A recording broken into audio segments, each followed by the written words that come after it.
అయ్యా ఆనందరావు గారు వచ్చినారు.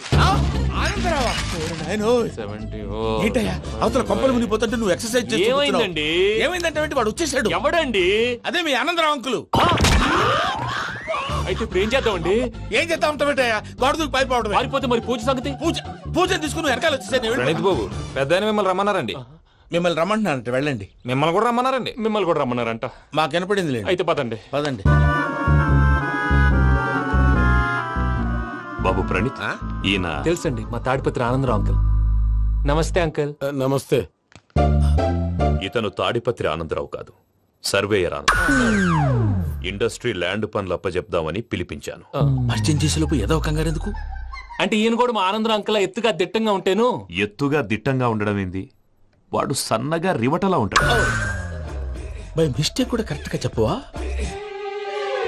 ఓ ఇప్పుడు అలా ఉన్నాడండి. ఎప్పుడో చిన్నప్పుడు చూశాను కదండి, కొంచెం కన్ఫ్యూజ్ అయ్యాను.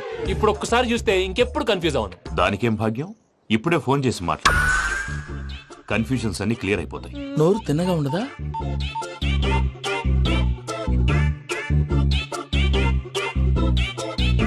హలో, నేను రా చెంగల్రాయుడిని మాట్లాడుతుండా. అరే చెంగల్ రాయుడు, ఇన్ని దినాలు కాదు వచ్చినానా? ఏంట్రా సంగతులు? ఏంలే ఆనందరావు, మన తాడిపత్రి బిడ్డ ఫారెన్ పోయి చాలా గొప్పోడైనాడు. గట్టనా? ఎవరిది? నువ్వే మాట్లాడు. ఆ, హలో ఆనందరావు అంకుల్, నేను ప్రణీత్ మాట్లాడుతున్నాను. బాగున్నారు అంకుల్?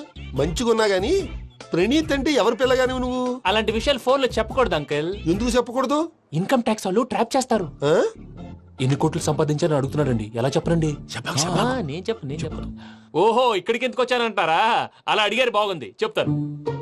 అడిగిందని చెప్పకుండా అడగందని చెప్తానంటాడేటి? నా హెల్పింగ్ నేచర్ మీకు తెలుసు కదా అంకుల్. ఇక్కడ ఇండస్ట్రీ పెట్టి 10 మందికి హెల్ప్ చేద్దాం అనుకున్నాను. దానికి వర్కింగ్ పార్ట్నర్ కావాలి. పార్ట్నర్ అంటే గుర్తొచ్చింది, మీరే జాయిన్ అవ్వచ్చు కదా. పైగా పైసా పెట్టనక్కర్లేదు. ఏమంటారు? నువ్వు అంతగా చెప్తే నేను కాదంటానా ప్రణీత్? అయితే మనం ప్రొసీడ్ అయిపోదాం. చెప్పొద్దండి. హలో